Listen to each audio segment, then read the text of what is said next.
VocalEye Almost Live Zoom, The Garden of Alice, hosted by Amy Amantea, with special guest Ingrid Turk.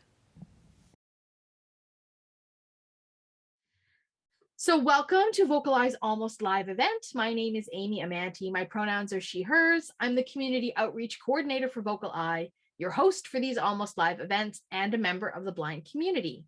I want to take a moment to just extend a big thank you to our donors and supporters. If you feel like you're in the position to make a financial contribution, there's always a link that's posted in our chat.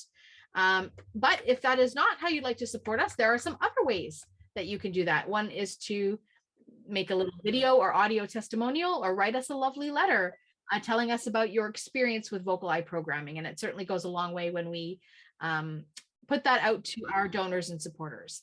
And if you happen to be watching this particular event on our YouTube channel, we really hope that you will like and subscribe. So thank you for that support.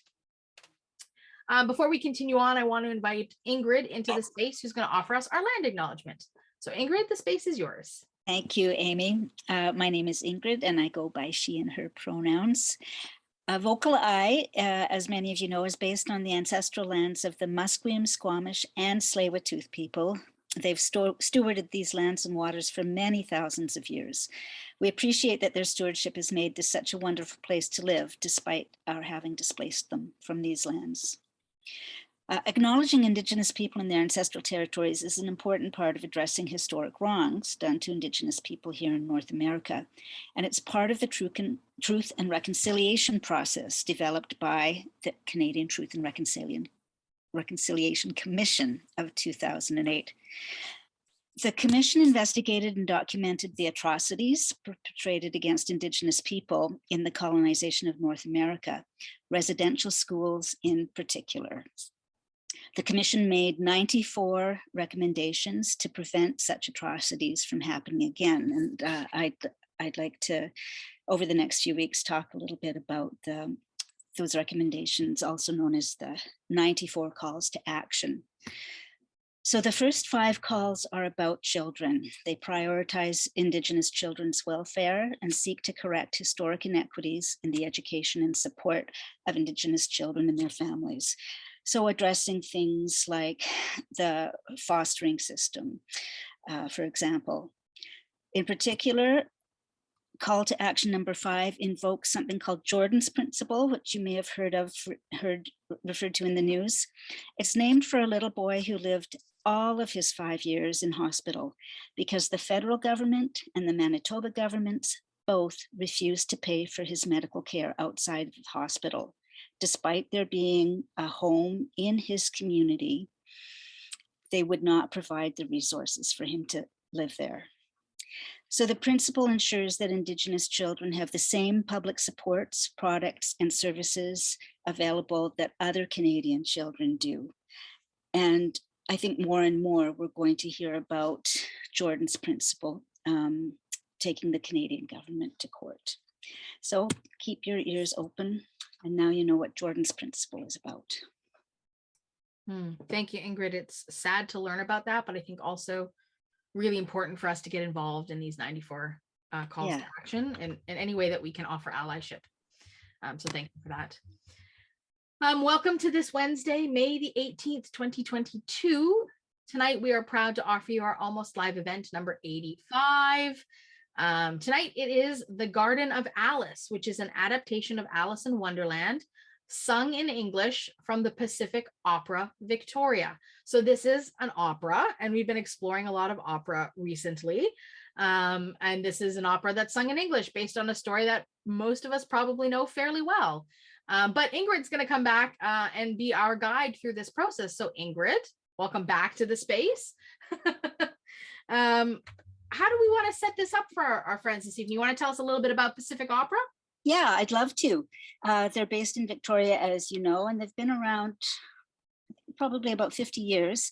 They perform usually in the big Royal Theatre in Victoria, but sometimes in the slightly smaller McPherson Playhouse. So those are sort of equivalent in Vancouver to the Queen Elizabeth Theatre and the Vancouver Playhouse. They do about 3 operas per season. They have quite a good orchestra, and their production team is just fantastic. I've been lucky enough to work there both as a stage manager and as an assistant stage manager. It's lovely. It's really lovely.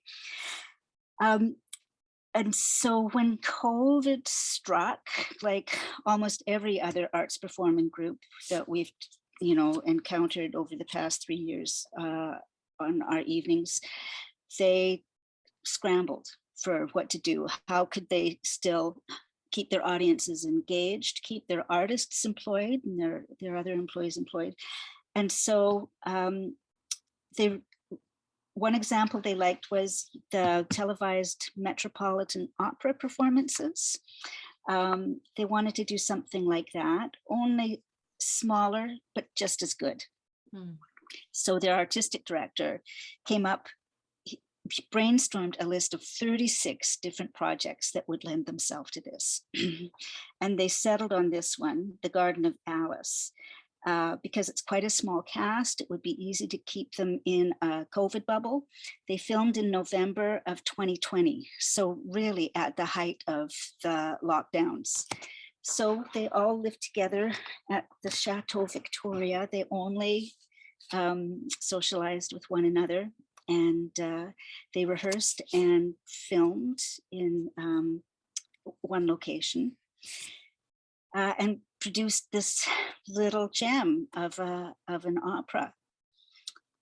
One of the things I love about it is that Tracy Dow, who sings the part of Alice, she sang the part of Alice when the opera first premiered in 1984, when it was it had a slightly different context in those days. It was more a straight ahead retelling of Alice in Wonderland. And so to see her in the role again this many years later, when she plays an elderly woman who's in hospital, right? Her voice has not changed at all. If you remember Tracy Dow from when she was a star, she sounds just the same. It's really lovely. So talk to us, Ingrid, about singing style, because opera is a very unique singing style. And this particular filmed version of this opera has closed captions embedded into the video. So if you're somebody who needs them, you won't need to turn them on through the Zoom function. They're already embedded. But there's a reason why they're embedded. And for me, listening to, even though it's sung in English, I still was curious about some of the words that didn't sound quite clear to me. So maybe you can offer something that will help us just better prepare our ears. Yeah, I sure hope so. Just so you know, it's all audiences have trouble following opera, like all English-speaking audiences have trouble. And so English performances here in Vancouver, for example, are also surtitled. And it's because the emphasis in the singing is so much on the open vowels that that they take up all the space in the song, So if you're not listening carefully, it just sounds like vowels after vowel after vowel after vowel. So if you can keep that in mind, that it is English, but that the words are sort of very extended and rounded, that hopefully will help us understand it. And of course, there are unusual words. There's the dormouse, there's the hatter, there's the knave of hearts, whose name is Jack. So it's helpful to remember what some of those characters are from Alice in Wonderland. There's the Duchess. There's the caterpillar who smokes a hookah, which may go by so quickly that when he's finally taking the hookah away, we all go, what, there's a hookah? Well, Ingrid, if somebody doesn't know what a hookah is, maybe you should a hookah is an Arabian water pipe, and they look like an ornate colored glass bottle, a tall bottle. I guess like the precursor to a bong, maybe. And they have a long, flexible smoking tube that extends from them. So the tobacco goes in the top, but then the smoke is filtered through the water before it reaches your mouth and your lungs. And that's quite I mean, not that I want to depart too much from talking about the Garden of Alice, but that's that experience is relatively a communal one, right? Like the only time I've ever experienced it was kind of at a Persian restaurant. Everybody's gathered around the same hookah, kind of passing the hookah around. Yeah, it is. I think people from that culture probably have hookahs at home, but here in North America, it's very much a community cultural thing. There are hookah cafes in Burnaby, I know, and I'm sure they're everywhere. Yeah, I'm sure that they're everywhere. They're quite popular. Yeah. Okay, so that's a good thing to unpack for folks before we get into the show. Any other conventions that you want to set up for us about? Yeah, because it's set in a hospital, Alice has a team of caretakers taking care of her, and they turn up again as characters in Wonderland. So for example, the doctor who has a stethoscope, he becomes the White Rabbit with his pocket watch. There are 3 interns, part of the team taking care of her. They turn up as servants, mostly in Wonderland. The gardener, a doorman. There's one intern who uses a mobile phone. Towards the end of the opera, she's a duchess taking selfies. And the head nurse, who's quite stern and efficient, she wears a red cardigan sweater with her nursing uniform. She becomes the Red Queen, or the Queen of Hearts in Wonderland. There's an orderly with the tea trolley. He becomes the Mad Hatter. There's a young nurse, a very tender and gentle young nurse dressed in pink scrubs. She turns up as the Dormouse, who also happens to be pink.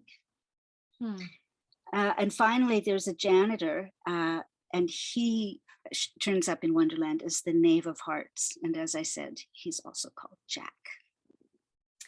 I think, the last time we saw Alice in Wonderland in this space, it was a group of school children. Oh. So this idea of Alice in Wonderland being kind of adapted in all these different ways, because now it's a senior citizen who's in a hospital environment. So it's so interesting to me how we can take a well-known, well-loved story and kind of just tweak it a little bit, just to sort of have a different take on, and just like in the stage film that we saw of Alice in Wonderland with the school kids, the kids turned into the characters in Wonderland, of course, right? The children in the school. So, and Alice was one of the school kids. So I'm interested to hear what people's feedback is on this one, especially having seen the other one, having the opera flair in here, and having it as a seniors oriented experience. Because again, when we talk representation, that's also not something we see a lot of, is that kind of storytelling.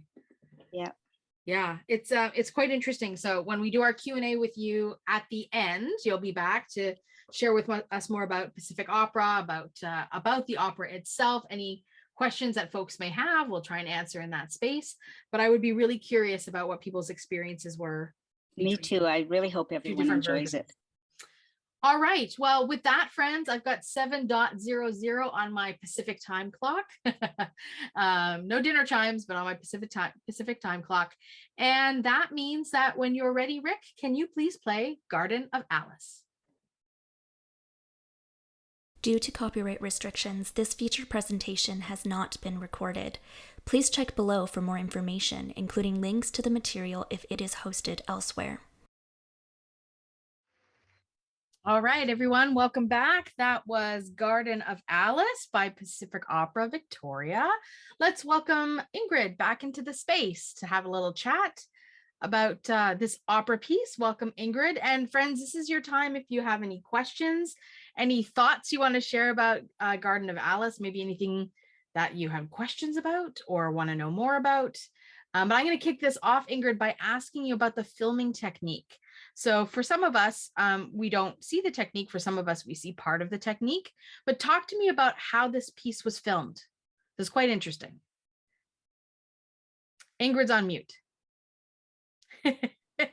Okay, so like a traditional stage performance, it appeared to be performed in a three-sided room with us looking into it from one end.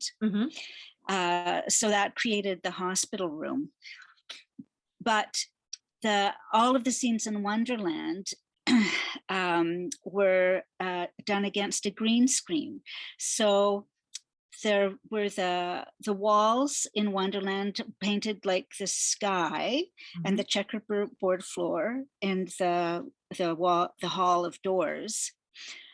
But when the hall of doors was lifted out, it was against a green screen, and they had a very gifted and talented artist who created all of the backdrops that were then inserted into the various scenes. So the garden and especially the caterpillar on his mushroom in that garden of ferns against the dark purple sky. Those were created by a digital artist. And I'm trying to think, I don't think any of them had to wear green costumes, but sometimes that's a technique that's used as well, where the actors too are dressed all in green, and then video effects are created on their bodies. So Ingrid, as somebody who's fully sighted, would you say that this made this piece kind of cartoon looking with humans in it, or like what's the aesthetic that would be noticed visually? It wasn't quite cartoon-like, but it was quite stylized and fun. Yeah. Awesome. We've got a hand already from Christy B. So Christy, why don't you share your comments or questions? Hi. I was just wondering, before the show, they did a loop on describing the show, and it was like a trailer kind of. Yeah. When you actually send that around, can you actually take that part out and just watch the show, or do you have to watch the whole thing? And two, I just gotta say, it was a great show, and there was a lot of singing in it. I liked it. That's an opera, lots of singing. That piece is integrated into the video, Christy, so it's not a separate thing, but you can fast forward through it. Yeah, the little time code dial on the bottom if you have access to that. Hand from Betty. Go ahead, Betty. I just wanted to say that I totally loved the soprano voices. The Alice was just spectacular. The only thing I would I had a little smile about was that no one at 60 years old would be able to sing that beautifully, I don't think. Her voice was obviously a beautiful young voice, which obviously you have to have. But anyway, that was just my little smile. I loved it. This is the surprise of it. Tracy Dahl is in her 60s. Are you serious? Yeah. Isn't her voice incredible? Wow. I never would have guessed that. No. Wow. Okay, that's totally incredible. I stand corrected. They weren't kidding when they said it was a talent, hey, Betty? Wow. Oh, Tracy would love that feedback, I'm sure. Ingrid, do you know Tracy, or do you just know of Tracy? I know of her. I assistant stage managed very early in my career an opera, The Marriage of Figaro, in which she played Susanna, the sort of the ingenue, the starring role, really. So yeah, I could picture her doing that. Yeah. Thank you, Betty. Yeah, so interesting to learn these facts. And I know Ingrid has a whole bunch of other like interesting trivia. Well, I'm not gonna call it trivia, but interesting things about Pacific Opera, about this production, about this particular piece. So Ingrid, why don't you share with us some of those things? And friends, again, if you've got thoughts about this particular production. I know some of you are big like opera aficionados.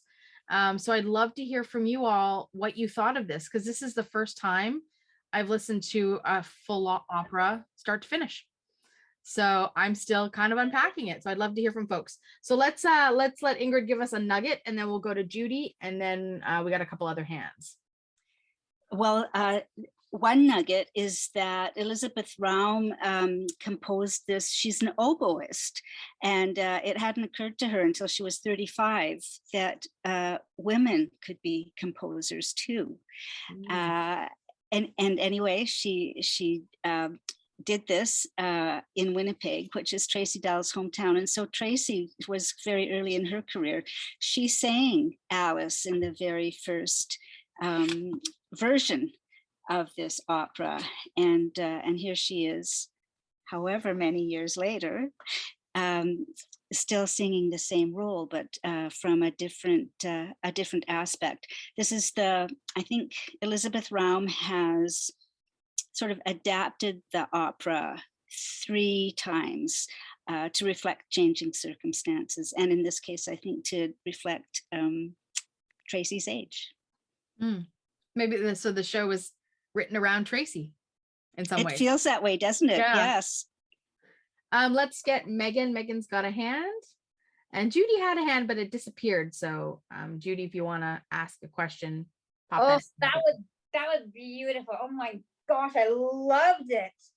That's Do good, you Megan.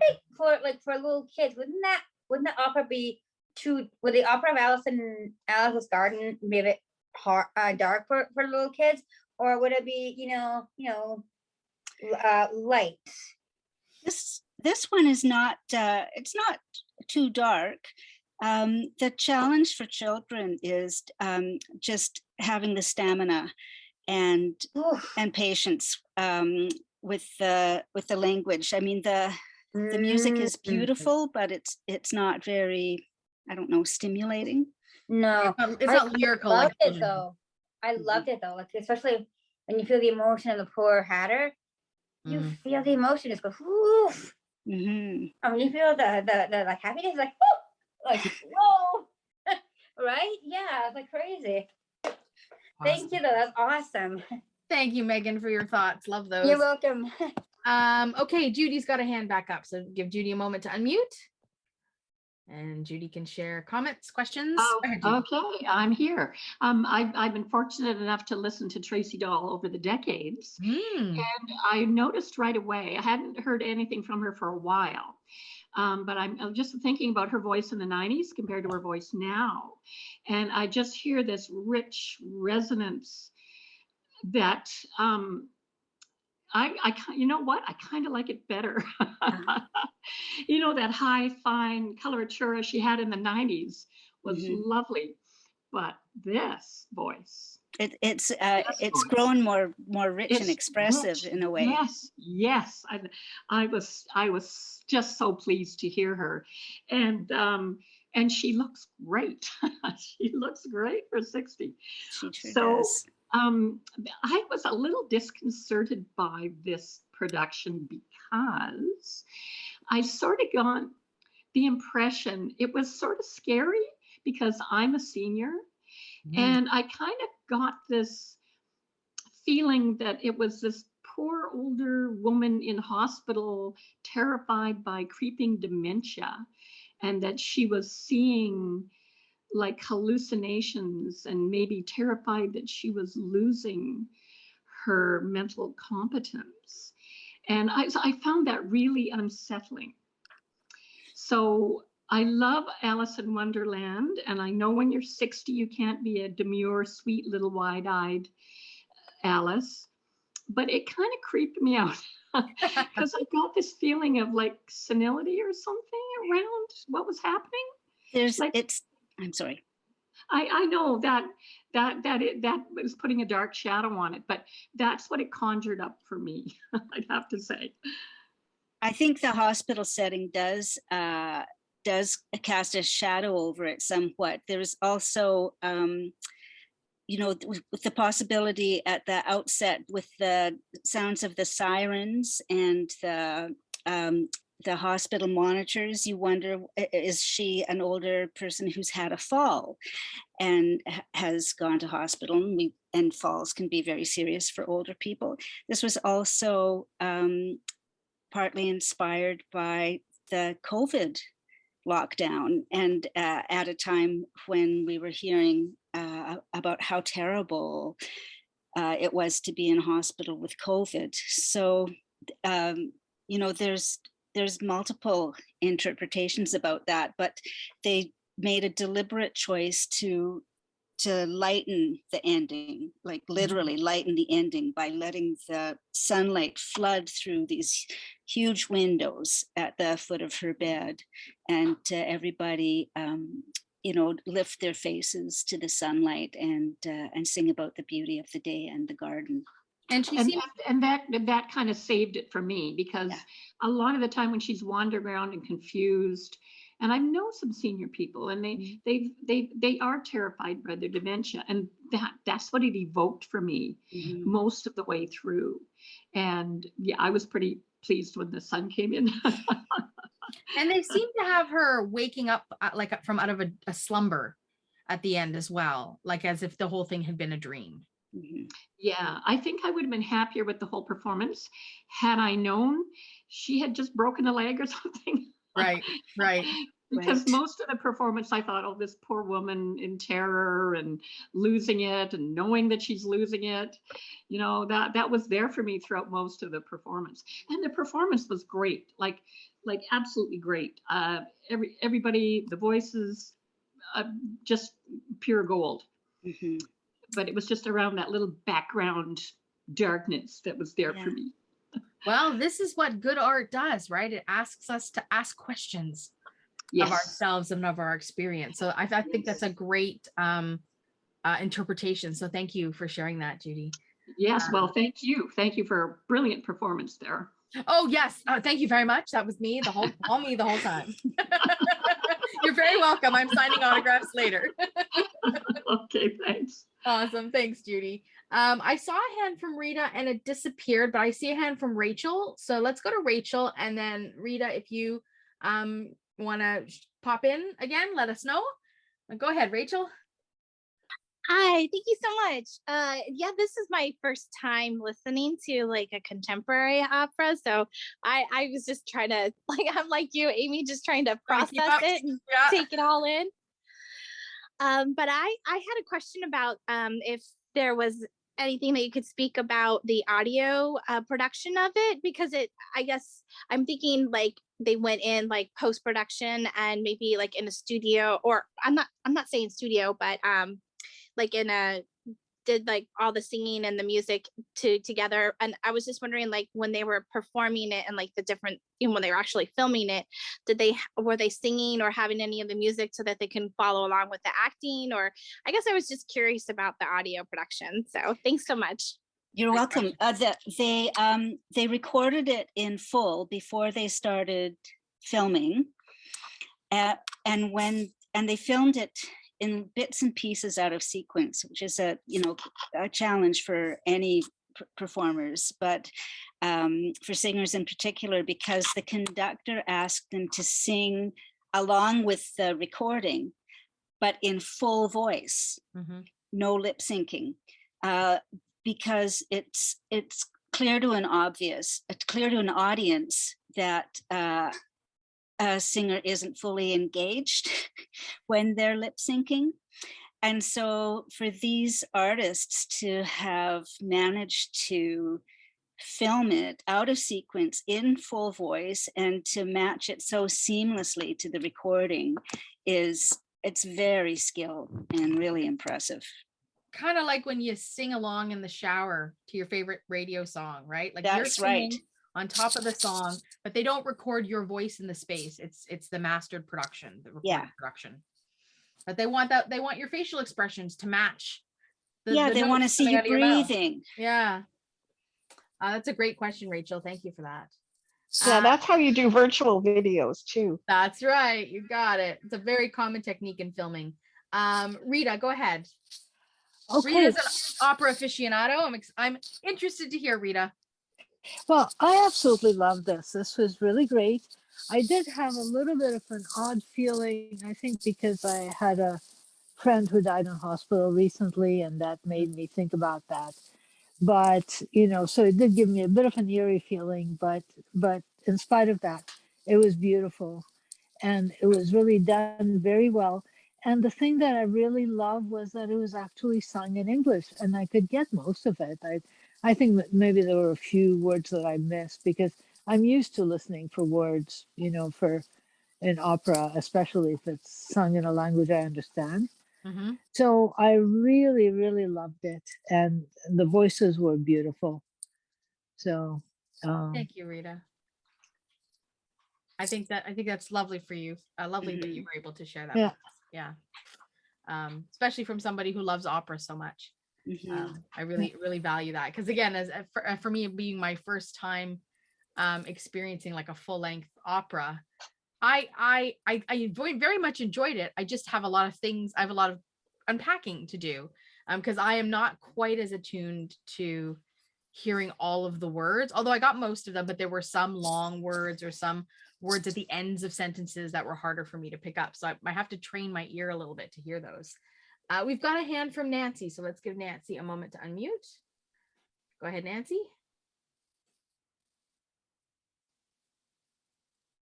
Just give Nancy a moment here. There we go. We got Nancy. Can you hear me? Yeah. I really enjoyed it because I can understand opera, but I can understand this one today. That's And great. it's really interesting because I got to listen to even though I couldn't hear the words, but I got to listen to the words clearly. And I really like how you described every person and how the pots and pans were on the guy's head and the cat. I really like how you described things. That was good. Thanks. Thank you. That was our colleague Roz in England who described the opera itself, and she and I collaborated on all of the introductory descriptions. So thank you. You're welcome. I'm curious, Ingrid, do you know about the actual writing of the lyrics for these songs? Because what I thought was interesting was what I'm used to hearing, like in musical theater often, stuff that rhymes. Not always, but often there are rhyming, couplets or whatever. And this is almost like, I don't know what this is, but this is just like sing whatever you're thinking in your mind. A little bit. There is a lot of repetition. Phrases get repeated over and over, both musical phrases and lyrics. Some operas sung in English do rhyme, and there is more of a verse, chorus, verse structure to them. But I don't know what this style is called, but it's not that unusual. But it's not easy for the listener, especially if you haven't heard this kind of music often before, because our ears do want to find the patterns, right? But it's legit. Yeah, that's totally interesting to me. Oh, another hand from Rita. Rita, come on in. Okay, I have a question here. Now, Ingrid, you said that this composer composed this an opera about Alice 3 times. I'm assuming that they were all different, each one. It's all the same music. It's just the setting that's been changed slightly. The very first time, I don't want to upset anybody, but she actually wrote that Alice got taken away in a straitjacket at the end. The young Alice. But Tracy Dahl, being the force of nature that she is and that she was when she was a young singer at the time, said, no, I don't want that. Okay. Nobody's putting me in a straitjacket. And so it was amended to be a dream. And then for this particular production, when Pacific Opera expressed an interest in producing it and having Tracy do it, I don't know what the conversation was, but this was the outcome, was to frame it in a hospital as a dream. Right, okay. Thanks for that, Rita. Ingrid, I know that you've stage managed for opera before, and you've stage managed for all other sorts of theater and symphony productions. What was there something that was extra challenging about doing stage managing for opera? Yes, because you can stage manage dance, and it's all about the choreography. You can stage manage theater, and it's all about the acting. And when you stage manage opera, it's all about the singing and the acting and the choreography. So yeah, there's just that much more going on. And opera tends to have quite large groups of people. This was a nice contained, but it's still 10 of them, right? Which is more than stage managing most plays. And for the really big operas, you've got a cast of 20, and then there'll be like 120 people in the chorus. And then you've got 10 dancers, and then a whole bunch of supernumeraries in their guard costumes with their swords and spears. So it's a lot of moving parts for sure. That's a lot. I know what it's like to be an actor backstage with stage management. And bless you folks, bless you, bless you, bless you. Because you keep all of the cogs and the wheels moving forward otherwise we're just like a bunch of ants in an anthill with no queen. Like we just can't do anything. That's a great description. I mean, you can barely put your own costume on for heaven's sake. So there's just so much going on, right? So I think it's of great value that you can offer that to this space, because I think it's interesting to know what goes on behind the scenes and what it takes to put together a production like this. And I would imagine that, of course, there were many cameras in this space, and they probably filmed in some kind of very, I don't know, I want to call it a black box, but some kind of very almost sterile space. Yeah, it was walls, right? A very neutral space. Yeah. Neutral and flexible. And everything was just added in after digitally as much as possible. Not all of it. Yeah, I mean, it was clear that the room with the hospital room with the white curtains, that had been set up for filming purposes. And that makes sense because so much of the story was set in the hospital room. But the other scenes the perspective was such that they really only needed the green screen against the back. And I suppose they probably had green sides. I would think so too. Yeah. Sorry, I've lost my train of thought. But there were more physical pieces maybe than you would think. Like the hangings in the courtroom were all real with the Queen's insignia there, and the cage. Basically anything that the artists had to physically interact with were real. And everything else was added, as they say, in post-production. Post-production, added in post-production. Well, Ingrid, we're getting close to the end of our time here. Any final nuggets you want to add about this production? And then we'll get to our prize draw. Just that the director, Glynis Lation, and Pam Johnson, who's the production designer, so responsible for the set and the costumes and the beautiful throne of the Queen, they've been collaborators for many, many years. And you just get the sense from this that they're completely in tune, right? That they both totally get what the other one was going for. Simpatico. Yeah. I love it. Yeah. Awesome. Well, I know that I'm going to be thinking about this tonight when I go to sleep. I hope I don't have a Wonderland type dream, but maybe I will. But maybe let's get to our prize draw tonight, Ingrid, before we say officially good night to you. So let's bring Sarah into the space. And Sarah's got all the names of the participants on the list on her fancy little digital roster. Oh, hi, Ingrid. Hello. So Ingrid, anytime you're ready, I'm ready. Okay. 1, 2, 3, go. And stop. Okay. So our winner tonight is Megan Atkinson Smith. Ooh, Megan's won a door prize, raffle Yay. prize. Welcome Thank you. to the Oh, raffle winning room, Megan. yeah, thank you. Awesome. Oh, yeah. Thank you so much. So we'll connect with you probably by email to get you your prize. Thank you so much. Thank you so much. I love it. I love you guys. That's awesome. Thank you. Oh, you're so Welcome. welcome, Megan. You're so welcome. Oh my gosh. Yeah. Thank you. All right. Okay. Ingrid, thank you so much for joining us, for sharing your expertise around opera and this particular Garden of Alice presentation from the Pacific Opera Victoria. With that, I wish you a very lovely evening. Thank you so much. We'll talk to you next week. Oh, Thank no, you, Ingrid. next week's off. We'll see you the week after that. Bye-bye. Yeah.